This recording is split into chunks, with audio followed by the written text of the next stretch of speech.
We are in the heart of it now, folks. It is mid-January.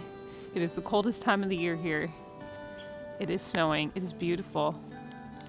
The days are getting longer, but it is definitely cold. Checking on things out here. The chickens, getting the kindling gathered up, and it is just about time for breakfast and a fire. And I'm listening to the finches and the chickadees sing their morning song. They love the snow.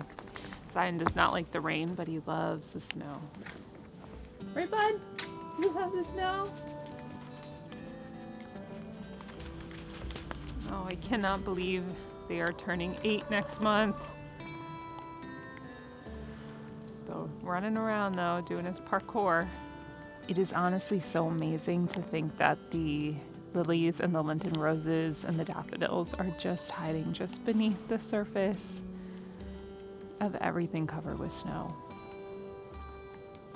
So many miracles in creation.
My toes are froze.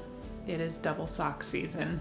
I have this wonderful pair of hand knit wool socks that are too itchy to wear by themselves, but they are wonderful for pulling over stockings and other socks to add that extra coziness to my toes. It is wool sock season.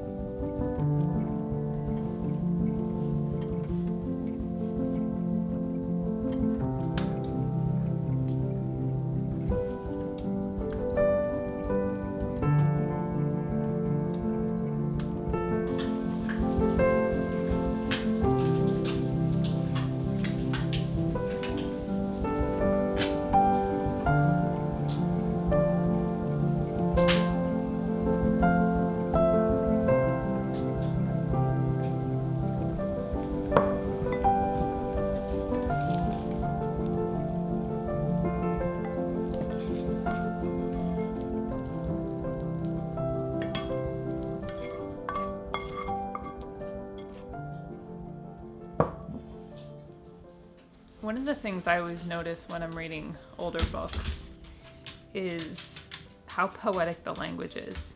And you need to get through, sweet boy. Come here. You want to go through? Just go careful. My sweet Obi. So many little anxieties from his time in the shelter, and he's so much better now, but little things freak him out, so he doesn't want to walk through the tripod. The little blanket cocoon. I notice in older books, the language is so poetic, and I think that part of that is because they had a life that was so much more free of distractions than we have today. And because of that, they were able to notice the little things. So many things in life become so much more beautiful, so much more poetic. You become immersed in this moment in time where you are taking something in and it does something in your soul There's such a stark difference between distracted, chaotic living, and I know because I've definitely been there, and more intentional, simple living. And a huge part of that is allowing yourself in the moment to notice little things and to be taken by them. In the scripture, it talks about how the attributes, the evidence of a creator is seen all through creation. And it's almost to our detriment now, all of the entertainment and all of the different moving parts that we have in our modern world. It is so distracting that we have allowed ourselves to be removed from the absolute wonder, miracle, and glory that is around us every day. And there's this part from The Long Winter when Carrie and Laura were walking back from the schoolhouse during this sudden whiteout blizzard.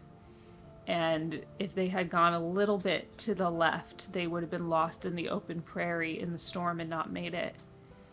And when she finally got back to the little house in town that they were living in for the winter, the way that she describes the scene around the fire, sipping her ginger tea, is so poetic. "You girls are chilled through. I'll have a hot drink in a minute," said Ma, hurrying into the kitchen. She brought them each a steaming cup of ginger tea. "My, that smells good," said Mary, and Grace leaned on Laura's knee, looking longingly at the cup. Till Laura gave her a sip, and Pa said, "I don't know why there's not enough of that to go around." "Maybe there is," said Ma, going into the kitchen again. It was so wonderful to be there, safe at home, sheltered from the winds and the cold. Laura thought that this must be a little bit like heaven, where the weary are at rest. So in that moment, Laura was observing her loved ones. She was observing the warmth from the fire. She was observing the taste of the warm cup of the sweet ginger tea, and I'm sure the way that the warmth felt in her cold hands. There's so much beauty and wonder in every season and everything when we're able to stop and notice it, and it changes you. So next time you have your cup of coffee or tea and you're sitting there and the sun is coming in through the window and it's streaming through the steam, just stop and really notice how beautiful it is. Take a really deep breath and say thank you. And because those little moments added up through the course of a day or a week or a month or a life make everything so much more beautiful. Ever since we brought him home from the shelter, he's had a few things that he just really enjoys. He likes soft music, hymns, classical music, cello. I try to play that for him in the morning to help him with any of his anxieties that he's struggling with. He really loves blankets. He really loves hugs. He's a hugger. And I think part of living an intentional life is to fight the modern narrative of being very self-centered and to look around and become a more aware person of the needs of others. So we need to really fight the programming to be able to linger on the little things and to be in awe of them, to have that childlike wonder. And I think we also have to retrain our minds where the constant influx of information is telling us it's all about what you, especially women, it's all about what you can get from another person. Being able to have that kind of control over our mind and fight for our minds, the thoughts that we should be thinking and desire to think, our thought life, which becomes our action, it becomes what we do. That is a very big part of an intentional life. Can I come under here with you? My baby. Big hugs.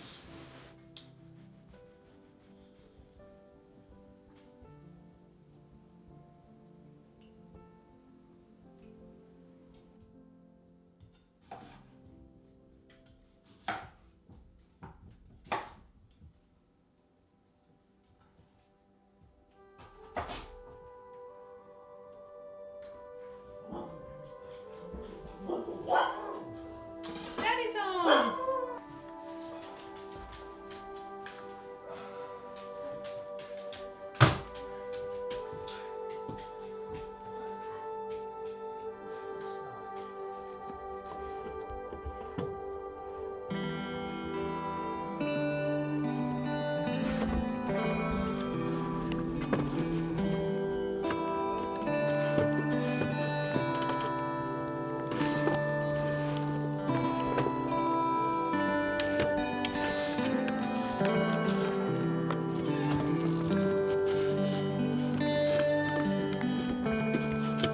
check on the chickies.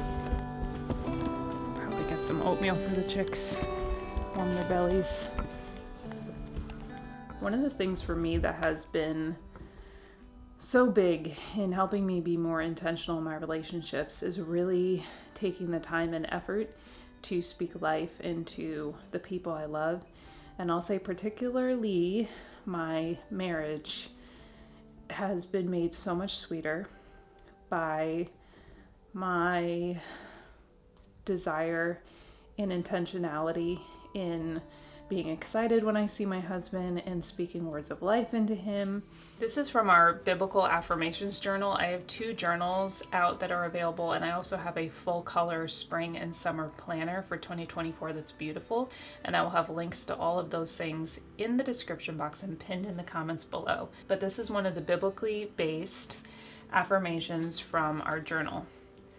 I recognize that my mouth is a source of life or destruction. I choose today to use my words to edify, be truthful, and to bless. I will not speak any curses over myself or my family, but will speak life over our home. And the choir said, Amen. Becoming more intentional with and more connected to our food. We live in a time when we are so disconnected from the ingredients that we consume and where our food comes from. So making simple, intentional food choices with foods that in essence are simple. They are straightforward. You can pronounce the ingredients, and learning the techniques in order to make those foods. Be present with the food, be present with its origin, be present with the smells in the kitchen and the sights, and be really thankful for all of the food that you are provided with. And this is one way to have a more intentional relationship with everything that we consume. You girls know how to get things dirty pretty quick, don't you? We got this safety panel heater from Chick Cozy the same time that we partnered with them for the automatic chicken door, and we decided not to put it in the coop because we want the chickens to be resilient to the cold, but we have put it here in the run area so that it just adds that little extra warmth to this area for them. And when they're stuck inside, like with the snowstorms, and it has kept their water bowl from freezing over in the morning. So if the storm's really bad and we can't get out here, their water is not frozen. So if you are looking for something like that, I do have a link to it. I believe I also have a discount code. If I do, I will put that in the description box and in the comments below. But this has been very helpful, and it's very safe to have in the run and around the chickens. I grew up in this time and generation where there is very heavy emphasis on achieving and this formula for success, doing as many extracurricular activities as possible, and everything was centered around this idea of you have to get into college. It was this generation where there was so much chaos and running around, and we saw a lot of families break up and not a lot of time around the dinner table. Now, thankfully, my parents are not intense like that. And so even though we were kind of in that culture a bit because I was in public school, they did not traumatize me in that way. Thanks, Mom and Dad. You know, I've always been a little bit different. School was not for me in the traditional sense. Do as many activities as possible, running around all over the place. You don't see families together like they should be. We need to take inventory with our schedules, with the things that we have stacked on our own plate, with the things we've stacked on our children's plates, and really assess why do I feel the need to do this? And in terms of acquiring things, I'm definitely not a minimalist in the vein that I like vintage things.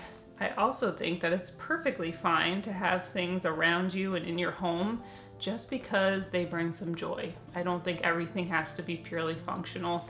The little prisms I have in my windows that make rainbows on the wall, they have no function other than when I wake up on a sunny winter morning and I see the rainbows on the wall, it makes me feel joyful and reminds me of God's promises. I think if things help bring healing, if things help bring a bit of joy, if things help bring family together, I think that's wonderful. This is just a little talk about just taking inventory of what really are my motives here and why do I feel like I need to do this, or why do I feel like I need to have this. And in terms of fun and the things that the world deems fun, I remember at one point just thinking to myself, why am I doing this thing? Like, why do I actually want to do this? All I end up feeling, and this was a long time ago, all I end up feeling afterwards is empty, and it's a waste of my time and a waste of my money of things that I could actually be